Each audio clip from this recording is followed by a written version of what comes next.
espero que tu não esqueça nada que eu achei. Fala pessoal, tô começando a live aqui, né? Esperar um minutinho para todo mundo entrar. Tô cronometrando um minutinho no relógio para que dê tempo da galera acessar, dar o feedback de como é que estão as coisas. E essa live aqui ela vai se prestar para a gente trocar uma ideia, dizer o que aconteceu essa semana sobre o PSL. Então seja bem-vindo aí, Renan, Ricardo de Carvalho, para os comentários. Bom. Sandra Pereira, Wagner Costa de Pariqueraçu, um abraço aí para todo mundo do Paraná, ali estava pedindo, deputada. Dori Edson Forte, estamos juntos. Celso Moraes. Já vai dar um minuto que eu cronometrei.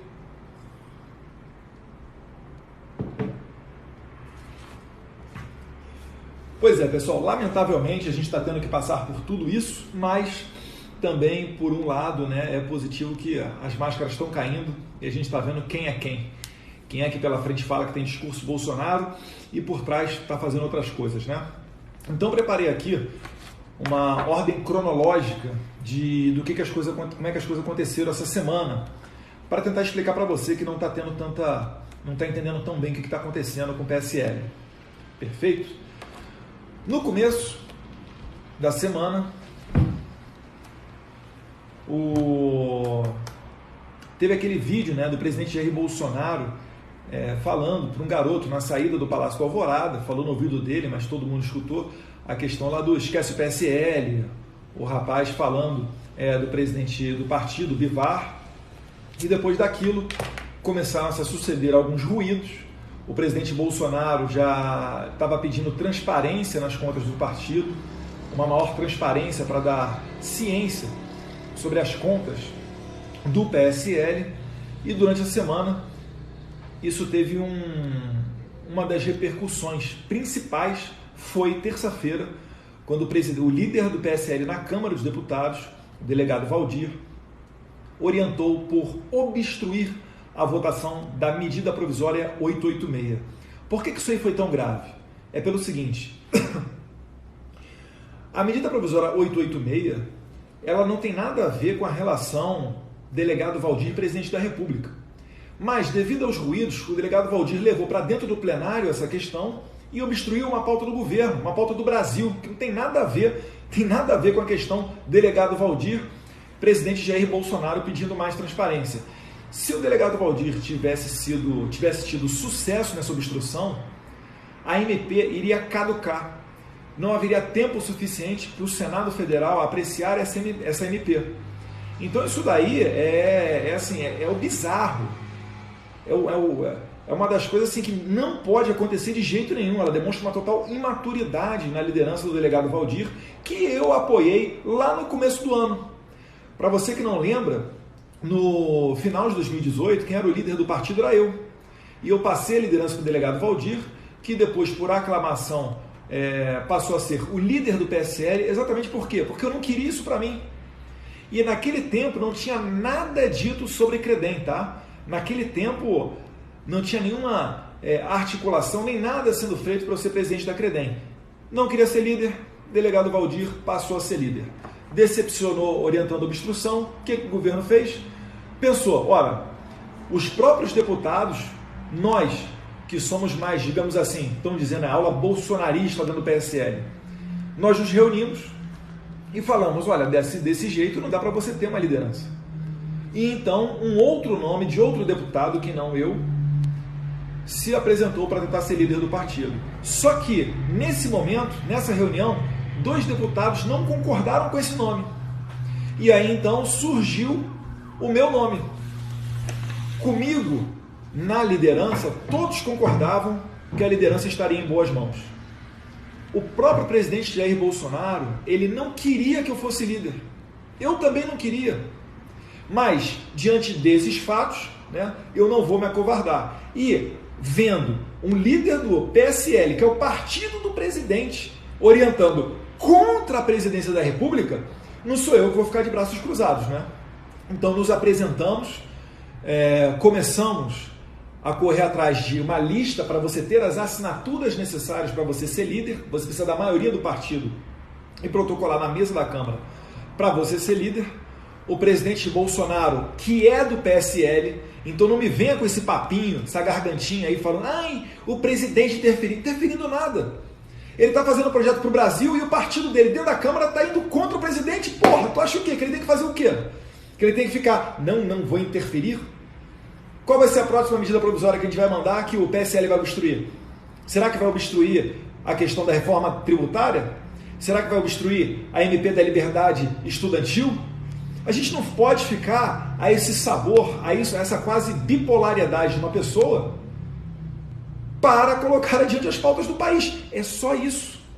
E também a transparência, né? Que o presidente Bolsonaro já está exigindo do PSL, porque está tomando muita pancada com relação, principalmente à questão de candidaturas laranjas. Mas enfim, beleza? Quarta-feira de tarde, corremos atrás de assinaturas, conseguimos as assinaturas quarta-feira, protocolamos as assinaturas. Se você viu a coletiva de imprensa que eu fiz, junto com alguns outros parlamentares ao meu lado, eu adotei um tom conciliador, um tom moderado, um tom suave, para tentar botar panos quentes nas coisas. Mas não adiantou. Senhora Joyce Hasselmann, líder do governo, contrariando uma ordem do presidente da República, do partido do presidente, o que ela fez? Começou a correr atrás de assinaturas. Porque para ela, o delegado Valdir está certo e o presidente da República, Jair Bolsonaro, está errado. Existe alguma possibilidade de você confiar nessa pessoa? É óbvio que não. O que se faz numa situação dessa? Demite a pessoa da liderança do governo. Ela diz no Facebook, estou deixando a liderança do governo. Não está deixando nada, foi demitida a Joyce Hasselmann, cortada a cabeça, porque ela quebrou a confiança do presidente da República, porque ela estava agindo de maneira contrária ao presidente. Isso não é liderança de governo, isso é liderança da oposição. A quem serve? E eu fico me perguntando, por que as pessoas estão fazendo isso? Essa é a melhor pergunta. Por que elas estão fazendo isso? Estão tentando emplacar uma narrativa dizendo que o Bolsonaro quer beneficiar o filho. Que benefício que eu ganho entrando nesse atrito? Nenhum. Se vocês olharem os perfis, os twitters dos deputados Márcio Labre, Felipe Barros e alguns outros, eles estão falando, o Eduardo não queria ser líder. O Jair Bolsonaro disse que não gostaria que o Eduardo fosse líder. Mas o meu nome era o que mais angariava apoio. E nesse momento a gente precisa de apoio, precisa de assinatura para tirar o delegado Valdir, para tentar voltar a uma normalidade. O delegado Valdir, líder do PSL, o líder é quem indica as comissões. Ele retirou os deputados militares da comissão que analisa a reforma da Previdência dos militares. Ele retirou da CPMI, das fake news, os deputados mais atuantes, que eram Felipe Barros e Carolina Detoni. Essa CPMI que é perigosíssima, que tenta desgastar o governo e, se der, eles vão tentar até empurrar o impeachment no final. A quem está servindo o delegado Valdir? Por que os deputados que foram eleitos levantando a bandeira Bolsonaro estão servindo ao delegado Valdir e não ao presidente Bolsonaro, horas? Então cuidado para você não cair nessa narrativa, porque o presidente não está tentando me beneficiar. Se ele quisesse me beneficiar, era só me manter líder ano passado. Eu recusei a liderança e apoiei o delegado Valdir para ser líder. Que interesse é esse? Não acredite nessa narrativa. Continuando aos fatos. Quarta-feira à noite, a senhora Joyce Hasselmann, coletando assinaturas, conseguiram as assinaturas, colocaram o delegado Valdir como líder novamente.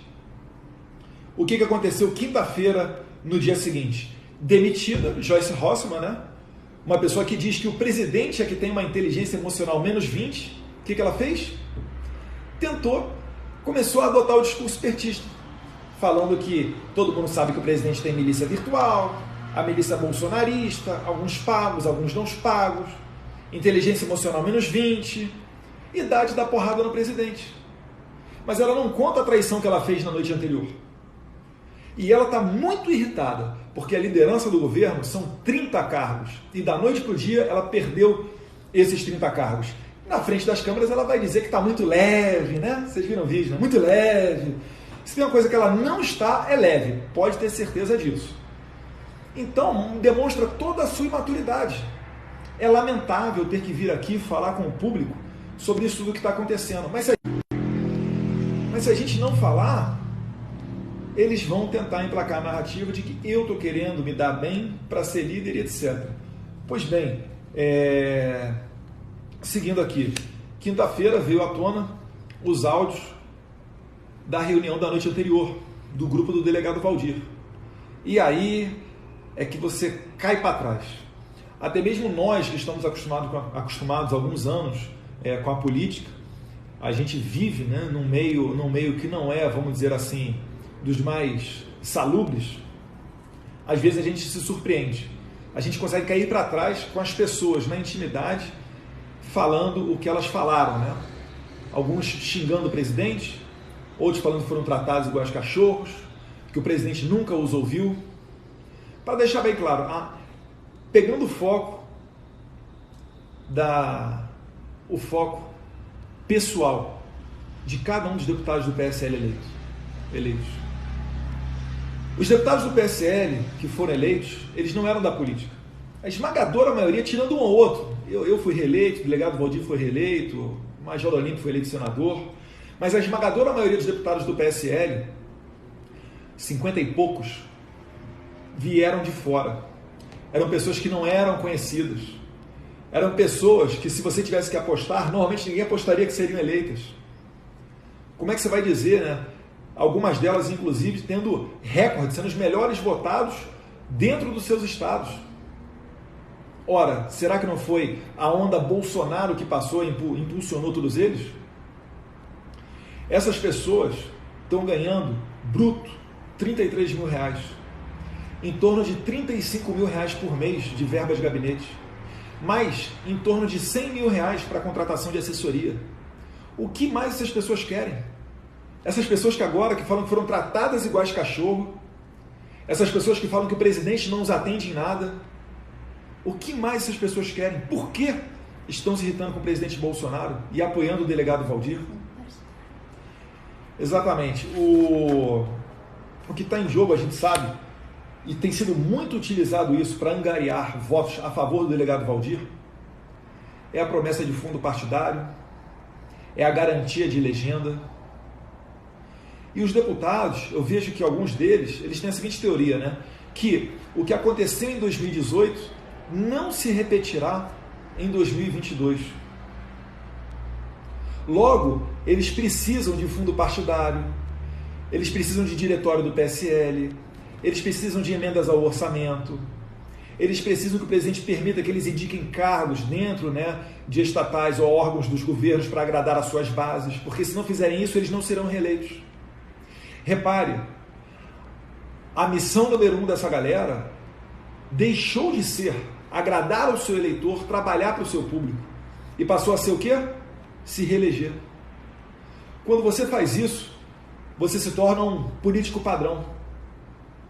Você passa a fazer o diabo para tentar se reeleger, tentar ficar no poder. Eu vi o presidente da República ser eleito sem nunca ter sido líder, vice-líder, presidente de comissão, uma relatoria de algum projeto importante, sequer suplente da CCJ. Não vai ser agora, né, que a gente vai deixar esse exemplo todo para trás, deixar essa inspiração para trás e começar a agir de maneira diferente. Seguindo, na quinta-feira vieram esses áudios da reunião do grupo do delegado Valdir à tona, né? Lamentáveis é pouco, né? É repugnante. Eu não sei qual palavra definir para isso, como se o presidente Jair Bolsonaro tivesse sido eleito por causa deles, e não o contrário, né? Eu vejo, e eu lamento muito aqui, por exemplo, a professora Daiane Pimentel e o marido dela, o Alberto Pimentel, nas redes sociais, em algumas páginas, como por exemplo, Jair Bolsonaro Bahia, adotando um discurso basicamente petista, falando que o Bolsonaro está botando a milícia virtual para perseguir gente, aí fala do PGR Aras, etc. E tentam criar a narrativa de que o Bolsonaro é igual o Lula, é igual o PT, só que de sinal trocado. O Bolsonaro não rouba bilhões, não rouba milhões nem nada, como fazia o PT. O PT roubava milhões para garantir um plano de poder nível América Latina. Para mandar dinheiro, como vocês estão vendo nas delações, o senhor Santana fazendo a propaganda para a campanha do Maduro, do Chaves, a senhora Mônica Santana dizendo que recebia dinheiro em mala, Palocci passando dinheiro em caixa de uísque para o Lula, e assim por diante. Os ministros foram todos indicados através de critérios técnicos, sem tomar lá da cá. O que antigamente, uma parte dos ministros, aí é que começava a corrupção. Ora, a gente está há quase um ano sem ter nenhum escândalo, nada disso. Você tinha Porto de Maria em Cuba, hoje em dia você não tem mais isso, você tem negócio sendo feito com os Estados Unidos, abrindo mercado, falando com o Japão, assinando o Acordo Internacional Mercosul-União Europeia. Eles ignoram tudo isso para tentar criar uma narrativa de que você tem que sentir vergonha de defender o Bolsonaro, que você não pode defender o certo. Se você defender o Bolsonaro o tempo inteiro, você é um petista de sinal contrário, você é um bolsominion. Não caia nessa ladainha. Bolsonaro ficou 30 anos no meio daquele meio promíscuo. Não foi para chegar agora, em menos de um ano, virar a chave. Então, pelo amor de Deus, cuidado com essas pegadinhas, né? A Joyce também, na mesma linha, falando de milícia virtual, inteligência negativa, menos 20, etc., começando agora a colocar em xeque as atitudes do presidente. Enfim, dá nojo, dá asco. Não são pessoas que colocam o Brasil acima de tudo e Deus acima de todos, não. O partido delas são elas próprias. Então é realmente de se enojar essas pessoas que estão fazendo isso, né? Uma parte do grupo que está apoiando o delegado Valdir, e agora eu vou dar o meu depoimento pessoal, tá, gente? O meu sentimento. Uma parte deles está meio confusa nesse jogo. Está sofrendo pressão por um lado, falando que vai cortar disso, vai cortar daquilo, não vai dar legenda, etc. E sofrendo pressão do outro lado, na internet principalmente, pedindo para assinar a lista onde eu me coloco para ser líder do partido. Então essas pessoas, elas ainda estão, alguns deputados de boa fé, ainda estão analisando o que está acontecendo, que não estão entendendo, já que não estão acostumados com esse meio político. Então existe uma possibilidade de que eles venham a assinar, não a lista do Eduardo, mas principalmente contra a liderança do delegado Valdir. A gente não pode ficar à mercê desse tipo de conduta e, além disso, indo contra o presidente, que nada mais fez do que pedir transparência nas contas do PSL. Não tem nada mais, nada menos do que isso. Então tá dado o recado, pessoal. Espero que vocês tenham entendido tudo isso que está acontecendo. Infelizmente, mais uma vez, né, eu cito isso tudo. Ah, não, esqueci de dizer o fato aqui. O Julian Lemos, nesse meio tempo, ele tentou... O Julian Lemos, nesse meio tempo, ele buscou apoio de algumas pessoas do governo para tentar se emplacar como líder do PSL. Então ele farejou uma oportunidade, quis dizer que, olha, nem Eduardo, nem Valdir, quem sabe eu vou conseguir aqui as assinaturas necessárias para ser líder do PSL. E aí é por isso que eu fiz também, né? Que eu fiz aquele post, que algumas pessoas estavam falando, meu Deus, mas para que isso e tal? Realmente não foi dos mais elegantes, depois eu acabei deletando, mas é para realmente, para matar na raiz, para não permitir que pessoas como essa venham a crescer. Por que ela não apoia o Bolsonaro? As pessoas sempre estão com mania de achar que são mais inteligentes que o presidente. Bolsonaro é um craque. Bolsonaro elegeu 50 pessoas que não eram conhecidas da população. Se elegeu presidente sem gastar R$1 milhão. Ficou 30 anos no meio da sacanagem política, sem se envolver em escândalo político. E estão falando que esse é o cara que não tem que ser ouvido, quem sabe sou eu que entrei agora? Pelo amor de Deus, né, gente? Vamos aprender a ter um pouquinho mais de lealdade, a seguir o que o cara fala, porque não adianta nas frente das câmeras você falar que é Bolsonaro e depois virar as costas. E todos nós fomos importantes na eleição de Jair Bolsonaro. Absolutamente todos nós. E nenhum de nós o único e exclusivo responsável pela eleição dele. Estaremos muito mais felizes que outra pessoa tivesse com a presidência nas mãos. Mas ele foi o único que estava em condições de assumir, em condições de ser eleito, E agora está aí. Prova disso é só você ver. Pega uma foto dele de alguns anos atrás, a foto dele como é que está agora. A vida estressante que é. Vive num regime que ele mesmo brinca, né, de semi-aberto. É da casa para o trabalho e do trabalho para casa. Então é mais ou menos por aí. Mais alguma coisa? Só não, eu achei ótimo que esse áudio vazado, eles falam, porque o Bolsonaro não nos dá nada. O que mais essa gente quer? Essa gente foi eleita e que tá querendo o quê? Dá nojo, nojo. Se vocês não ouviram o áudio, procurem esse áudio da reunião do PSL, que é nojento. Então é mais ou menos isso daí, pessoal. Ficam falando que os filhos ficam atrapalhando, mas na verdade, se alguém quiser puxar minha orelha, eu prefiro que o presidente o faça e não algumas outras pessoas. Perfeito? Um abraço, pessoal. Tamo junto. Fiquem com Deus.